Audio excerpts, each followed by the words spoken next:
limitasi-limitasi yang kita bahas tadi semuanya bisa diselesaikan dengan digital. Misalnya, kalau kita melakukan suatu praktikum dengan alat-alat yang mungkin bisa berbahaya karena ada jarum, karena ada pisau, atau mungkin justru karena kaca itu sendiri, dan juga mungkin alat-alat yang terbatas. Kalau di virtual, kalau di digital, itu tentu tidak ada masalah seperti itu ya. Maksudnya tentu kita memberikan peringatan kepada para siswa ketika mengoperasikan laboratorium virtual ini. Kalau alat ini itu bisa berbahaya loh kalau tidak hati-hati. Jadi ketika di di dunia nyata, mohon untuk berhati-hati menggunakan alat ini, misalnya seperti itu ya. Tapi selama tujuan pembelajarannya adalah siswa bisa memahami prosesnya, siswa bisa mengidentifikasi alat-alatnya, siswa bisa mengambil kesimpulan dari proses yang sudah dilakukan, siswa bisa menyelesaikan permasalahan dari studi kasus yang diberikan. Misalkan itu misalnya ada dari sebuah tolak ukur tercapai berhasil nggak berhasilnya dari si praktikum ini. Tentu dengan digital semua bisa lebih aman. Mungkin itu saya coba untuk membangkitkan sebuah visualisasi aja ya. Termasuk juga permasalahan yang berhubungan dengan tempat. Tempat ini kan biasanya berhubungan juga dengan alat-alat yang ada di tempat tersebut. Karena di digital proses praktikum bisa diadakan di kelas. Dan yang lain juga yang paling penting adalah penilaian ini bisa baik individunya. Karena individu sendiri kan yang siswa sendiri yang buka dari HP atau mungkin dari laptop, gitu kan, kita juga memantau prosesnya juga. Mereka sendiri yang akan melakukan prosesnya setelah kita ngalih pembelajaran secara empiri, kita akan bisa jelaskan caranya seperti ini loh awalnya dan seterusnya sampai mereka bisa mempraktikkan. Ketika ada salah, itu kan bisa langsung di-skor secara digital. Sehingga tahu nih oh ternyata harusnya itu disterilkan dulu alatnya. Siswa ini tidak mensterilkan alatnya. Mungkin secara proses masih bisa jalan, tapi secara skornya ada pemotongan. Jadi di situ ada penilaian yang lebih akurat ya ke individunya dibandingkan dengan yang berkelompok seperti itu. Dan istilah metaverse ini salah satunya itu ada augmented reality dan ada virtual reality. Kita nanti akan lebih berfokus ke virtual reality untuk pembelajaran yang nanti akan dipandu oleh Pak Yogi. Tapi kita perlu tahu juga untuk perbedaan masing-masingnya seperti apa. First, let's understand what is augmented reality. Yang ingin saya tanyakan Pak, untuk VR sendiri bisa nggak pemanfaatannya dalam bidang multimedia? Terima kasih sebelumnya karena di jurusan kami juga ada multimedia kebetulan dan perhotelan dan lain-lain. Ya, terima kasih. Terima kasih banyak ya untuk pertanyaannya Pak Harpan. Mohon maaf ya Pak Harpan. Multimedia itu untuk spesifiknya kita belum membedah studi kasusnya untuk multimedia itu akan seperti apa. Tentu kita juga bisa mencari tahu nih selama nanti mungkin ketika sesi prakteknya nanti Pak Harpan juga bisa dapat inspirasi kayak bisa begini bisa begitu gitu. Sangat mungkin sekali gitu kan, karena juga kita keterbatasan dari segi riset untuk masuk ke anak-anak yang spesifik. Tapi untuk yang beberapa bidang di SMK, misalnya seperti otomotif atau misalnya bidang apa, justru sangat cocok sekali dengan teknologi ini. Alatnya kan mahal ya, alatnya berat, mesinnya itu kan berat. Mau dibawa-bawa untuk satu kali proses inspeksi mungkin oleh kita bikin kelompok nih, satu kelompok misalnya ada 5 orang untuk mengidentifikasi ini nama alatnya ini, misalnya nama bagian yang ini apa, itu mungkin perlu berkelompok karena alatnya satu, mesinnya satu. Nah untuk yang seperti itu justru kekuatan paling besar dari VR itu ada itu untuk alat-alat yang sulit dicari, alat-alat yang mungkin berat, alat-alat yang mungkin beresiko, alat-alat yang mungkin apa sebutannya ya, berat, beresiko, berbahaya, dan mungkin juga terbatas. Cocok sekali dengan alat digital ini karena ketika jatuh misalnya nggak apa-apa, kan juga digital juga ya. Tadi kita beberapa kali lihat alatnya bahkan dari tengkorak diterbangkan begini ya, terbangkan terus di bedah-bedah ada bagian-bagian. Tentu dengan sama-sama selama ada kemiripan dari segi teknisnya itu sangat mungkin sekali. Untuk multimedia saya belum bisa memberikan jawaban yang spesifik. Mungkin nanti kita melalui proses yang kita latih setelah ini bisa dapat beberapa inspirasi. Tapi sayangnya kalau kita beri alat ini aja, belum ada isinya materi-materi pelajaran seperti yang ada di depan dan mungkin yang nanti akan kita cobakan juga. Gitu. Nanti akan ada sesi sesi demo, sesi mencobakan perangkat ini gitu ya untuk pelajaran. Nanti akan ada beberapa simulasi kelas juga. Mungkin simulasi kelasnya akan menarik sih karena kelasnya itu tidak seperti kelas yang biasa kita adakan yang berdasarkan papan tulis atau berdasarkan PPT, tapi bisa kita ubah sedikit, bisa jadi seperti game show yang ada di TV gitu ya. Bapak dan Ibu, perkenalkan terlebih dahulu, nama saya Yogi. Saya dari sekolah dan di sana saya sebagai teacher biologi. Sebenarnya sebagai guru biologi ya. Di sini mungkin ada yang guru biologi juga. Wah, tidak ada yang sampai saya sendiri ya. Sekaligus saya juga di sana merakam sebagai metafor spesialis. Jadi saya bersama Pak Ilham mendevelop untuk program-program metafornya.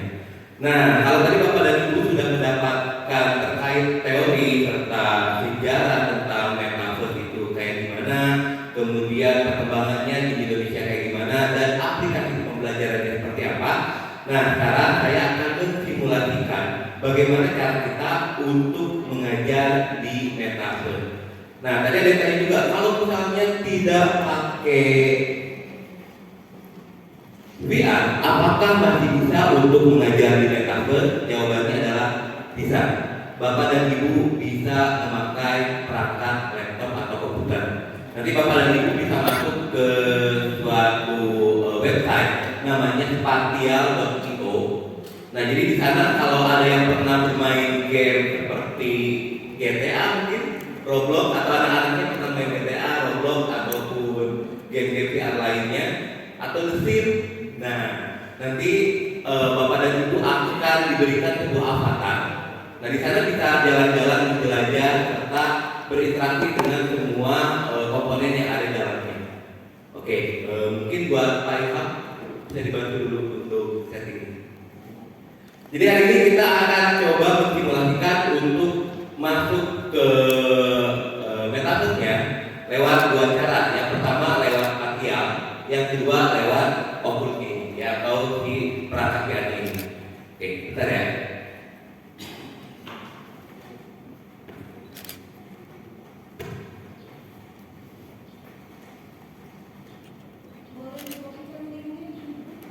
Oh ya, oke. Mungkin saya perkenalkan dulu alatnya kali ya.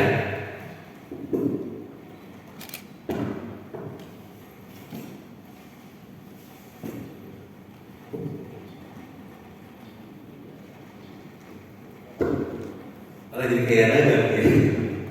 Oke, jadi nanti untuk VR ini, jika misalnya suatu saat Bapak dan Ibu membelinya dan bisa mengaplikasikannya di sekolah masing-masing, ketika kita membeli suatu VR, kebetulan ini mereknya adalah Oculus, ya. Jadi banyak banget untuk merek-merek dari VR ini, ada Oculus, ada Metaculus, kemudian ada VR Station. Nah, semuanya tergantung dari harga dan kualitasnya. Nah, yang pertama akan didapatkan ini adalah si kacamata VR-nya. Jadi di dalamnya itu sudah ada mesinnya dan ada lensanya. Nah, jadi si lensanya ini nanti bisa kita atur tergantung dari jarak kedua mata kita. Kalau misalnya ada yang matanya memang agak berjauhan, ya, jarak pola matanya, itu bisa kita aktif. Jadi ini bisa dijauhkan ataupun si lensanya bisa kita dekatkan, tergantung dari kenyamanan Bapak dan Ibu. Kemudian selanjutnya yang akan dapatkan lagi adalah di bagian yang namanya controllernya.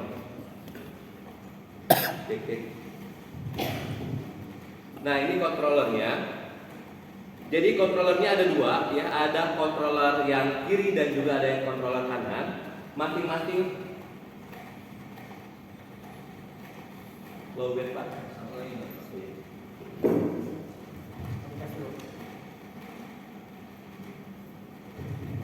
Oke, jadi masing-masing dari controller ini ada beberapa tombolnya, ada joysticknya. Nanti Bapak Ibu bakal coba di depan ya untuk merasakan bagaimana experience mengajar atau bereksperimen di metaverse. Di mana controller ini seperti ya sama aja kalau kita main PS ya. Jadi ini joystick ke depan untuk maju, ke belakang untuk mundur, kemudian samping kiri, samping kanan untuk bergeser.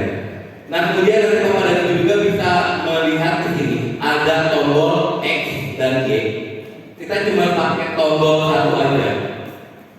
Untuk controller yang kanan kita cuma pakai tombol yang ini, yang paling bawah tombol A itu untuk jump atau untuk melompat.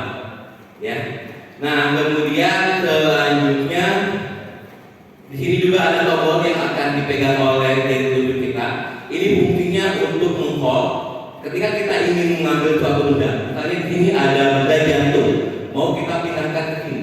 Jadi kita tinggal tempelkan si tangan kita di metaverse-nya ke jantung, kemudian kita hold dan kita pindahkan.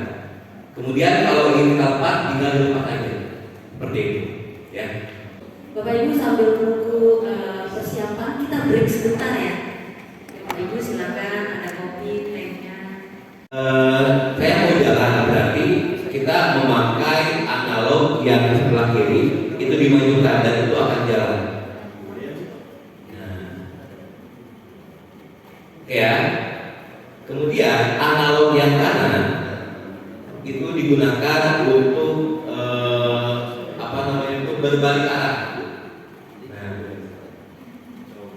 oke, kelihatan ya. Nah, ini dia untuk penampakan dari ruang operasi yang dipergunakan juga sebagai ruang praktikum sel. Oke, itu ada siapa? Itu ada Mas Ilham ya. Kalau Mas Ilham bisa kesini dulu. Oke, nah ini ada orang ya. Mungkin kalau kayak gitu suara saya terdengar nggak? Kurang ya. Oke, saya ingin mempraktekkan bagaimana cara kita mengambil sesuatu atau memindahkan sesuatu di metaverse. Misal, kita akan mengamati tengkorak. Mungkin Bapak Ibu bisa lihat kan ini kan.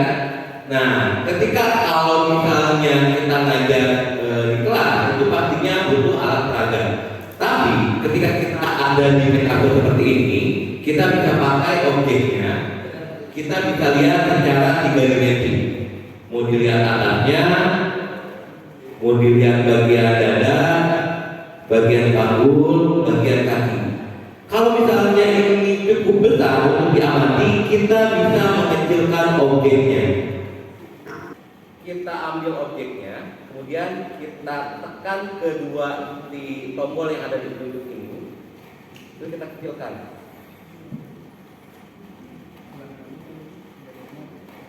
Dia jaringannya ya.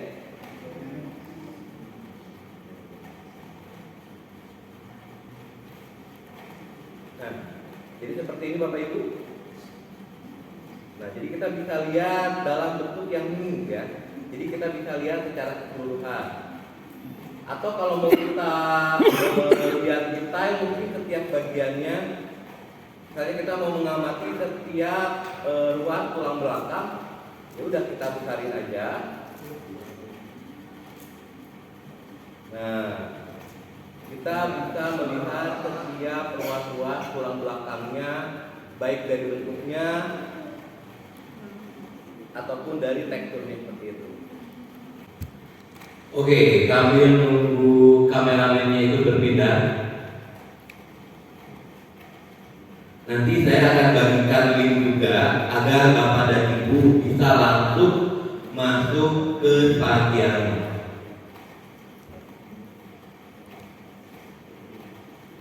Udah.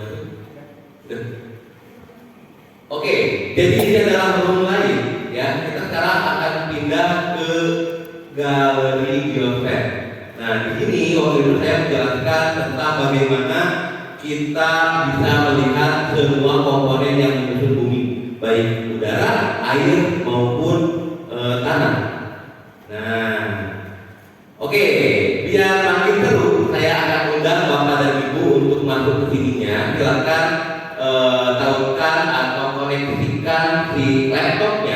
dengan koneksi data selulernya pribadi, dan saya akan kirimkan linknya di grup untuk Bapak dan Ibu bergabung. Oke, di sini baru 2 orang ini saya lihat angkatannya tapi belum muncul. Mungkin juga karena masih loading kalau saya. Silakan pilih avatarnya dan saya tunggu di depan pintu galeri di dekat peta Indonesia. Oke, sekarang sudah ada 3 orang yang masuk. Oke, ada yang bisa lihat saya di mana? Saya berdiri tepat di tengah-tengah peta Indonesia nih. Boleh semuanya berkumpul di dekat pintu masuk. Oke, memang kalau awal-awal agak ini ya, agak cukup membingungkan ya. Tapi sekali lagi untuk petunjuknya, jika Bapak Ibu ingin maju itu pakai huruf W.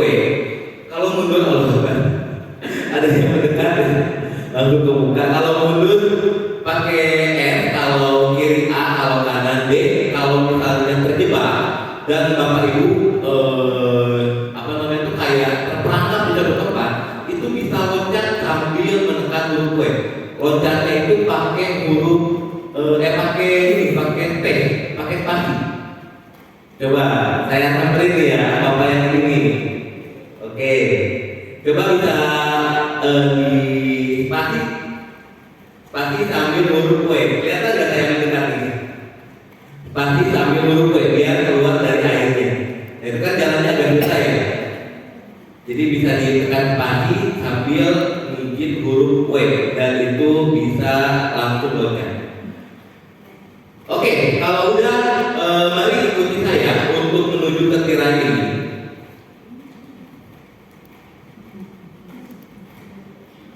Ayo semuanya. Nanti kalau buat siswa pasti bakal ramai itu karena mereka agak cukup kesulitan. Tuh satu lagi misalnya ada yang mau kemana atau ketinggalan atau melodi kayak gitu. Yuk ikuti saya untuk masuk ke sini ke lewat tirainya. Bisa dipergunakan kontrolnya. Ini tirainya ada di sebelah kiri pintu masuk dari si aulanya. Yuk masuk aja. Nah, oke. Uniknya di sini Bapak dan Ibu bisa menaruh apapun objek, ya, buat gini atau buat apapun. Nah, seperti ini Bapak Ibu. Bapak Ibu bisa lihat ada hantu di sini. Nah, itu bisa kita masukkan sesuka hati kita. Jadi Bapak Ibu bisa mencari objeknya dan masukkan objek apapun ke sini. Misalnya Bapak Ibu selama ini pengen mengetahui rumah minimalis itu kayak gimana, ya udah tinggal cari rumah minimalisnya, masukin ke sini dan bisa dilihat secara langsung di spasialnya.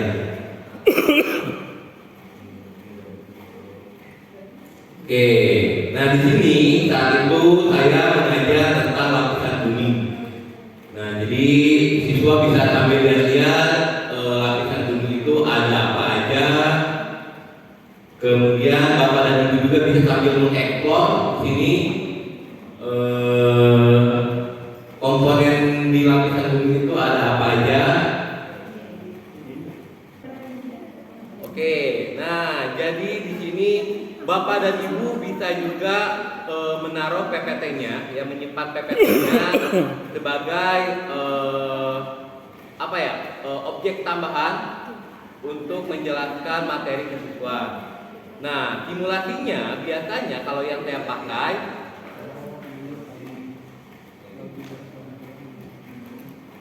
adalah dengan cara saya memberikan kuis nih, memberikan kuis kepada siswa-siswi di kelas, ya. Nah, mungkin kameramen bisa mengikuti.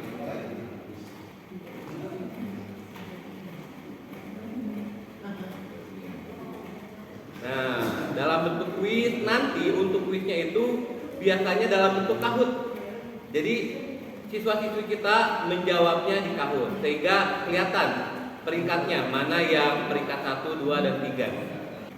Oke, ini sepertinya mungkin mengeksplor sendiri-sendiri ya, karena cukup sulit nih ya, sepertinya ya.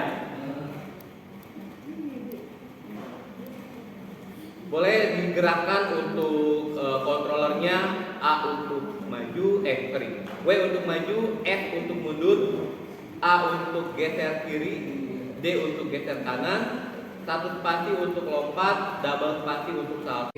Jadi nanti di sini kalau Bapak Ibu lihat ada 2 box A dan box yang B.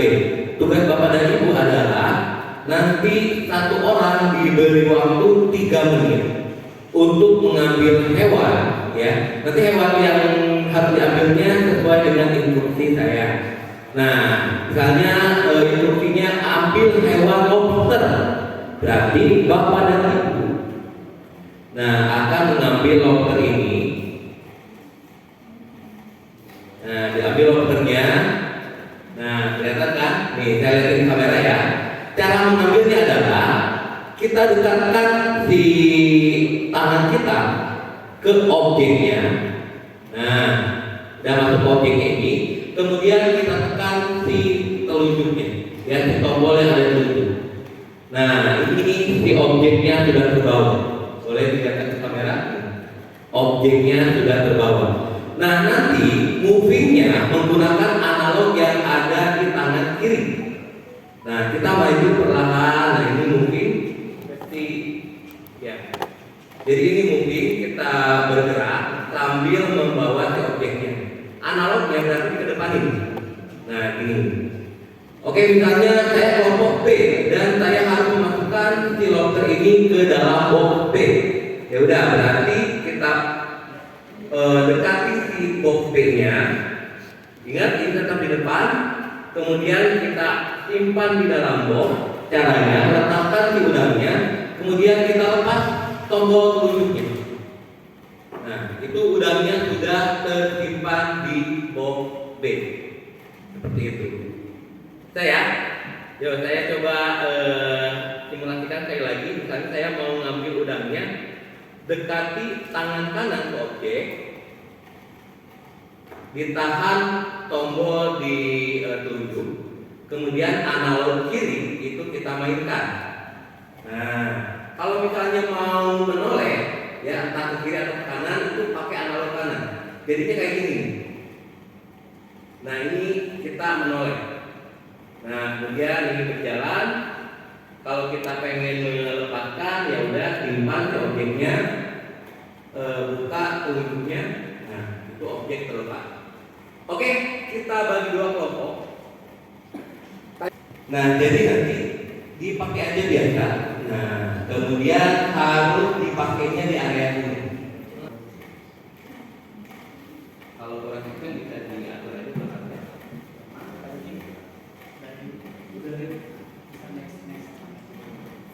Yuk, disuruh ngapain Bu? Yuk. Oke, silakan. Instruksinya adalah ya, saya timer dulu nih ya, saya timer dulu. Saya timer berarti ini. Oke, waktunya 4 menit dari sekarang. Ayo, boleh dibantu dulu saya berdapat ya.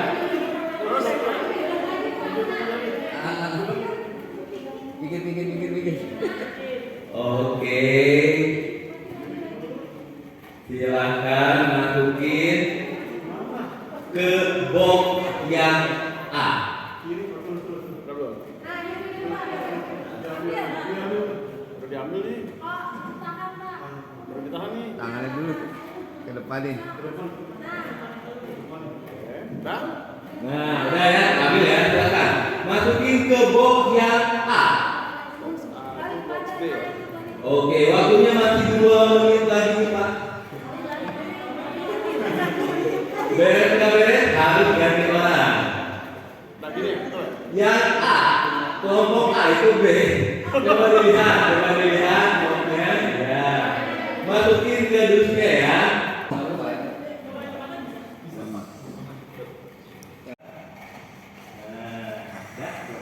Tugas kedua di kelompok A, cari hewan berupa apa ya? Lobster. Silakan Pak. Cari lobster, masukin ke dalam dusnya.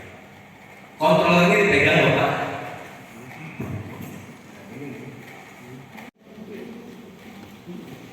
Maju. Oke. Nah, gurita dan masukin ke box A. Waktunya dimulai dari sekarang. Saya resume ya, nanti saya pause dulu. Oke, coba cari gurita, maju dulu. Nah, dapat gurita langsung. Diambil dan dimasukkan ke box A. Oke, siap ya. Oke. Mundur.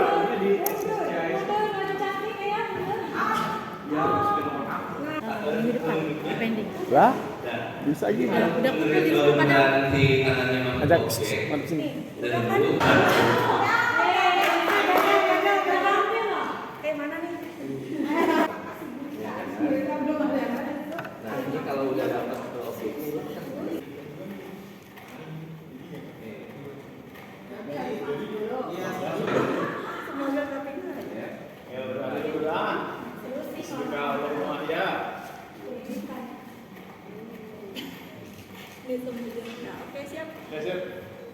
Nggak bisa mundur ya? Sebentar.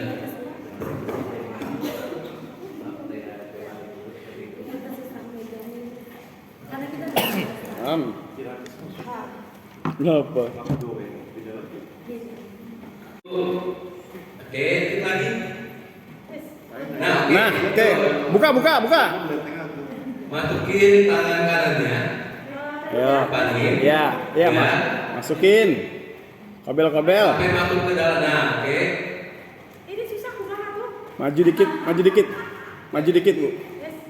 Maju itu mundur, kejengkang lo. Nah, oke. Ya. Tangan kanan masuk ke objek. Udah gitu ditahan tombol telunjuknya. Bismillahirrahmanirrahim. Kami atas nama Ketua Wilayah, mohon maaf tadi Pak Jamal sudah pamit duluan, langsung take up ke Bali, ada acara lagi gitu ya. Ada pesan bahwa IGI DKI Jakarta ini adalah organisasi profesional untuk guru. Ya, insya Allah kami konsen untuk kompetensi, di mana tadi kompetensi yang salah satunya adalah virtual reality. Ini adalah kemajuan teknologi saat ini.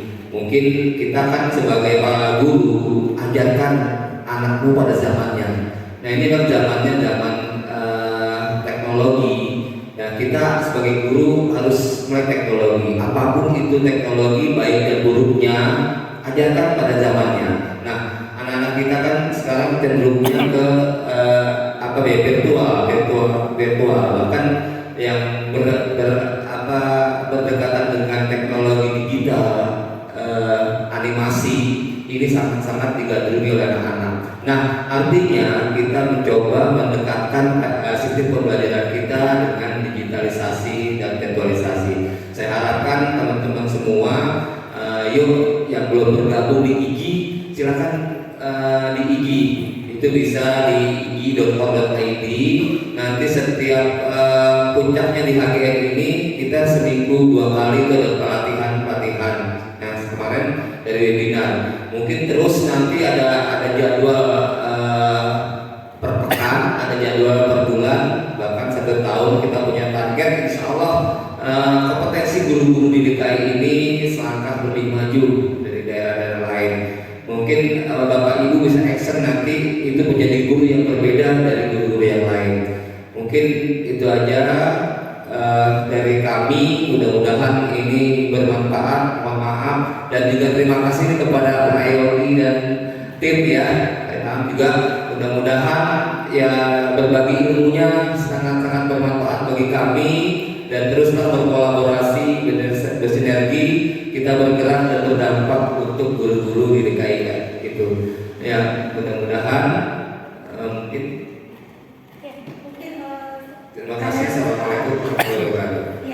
Terima kasih Pak Mahfudi. Mungkin ada closing statement dari Mas Ilham. Terima kasih banyak buat pengurus dari IKI ya, Pak Bu. Dan juga terima kasih banyak juga untuk peserta yang sudah hadir. Semoga apa yang kami bagikan itu bisa menjadi bermanfaat ya bagi kita semua. Dan juga mungkin saya sebagai perwakilan dari sekolah ingin mengucapkan maaf apabila ada salah kata ya dalam ucapan, atau mungkin ada tingkah laku yang kurang berkenan itu baik yang disengaja, nggak ada disengaja ya. Mungkin itu aja sih dari saya ya. Baik, terima kasih Mas Ilham. Kami juga dari Ikatan Guru Indonesia berterima kasih kepada Bapak Ibu yang sudah hadir, terutama kepada tuan rumah MTS N3 Jakarta dalam hal ini Bu Zuleha. Terima kasih banyak atas fasilitas yang sudah diberikan kepada kami semuanya. Baik Bapak Ibu, kita akhiri saja workshop kali ini dengan membaca hamdalah. Alhamdulillahirabbil alamin. Assalamualaikum warahmatullahi wabarakatuh. Waalaikumsalam.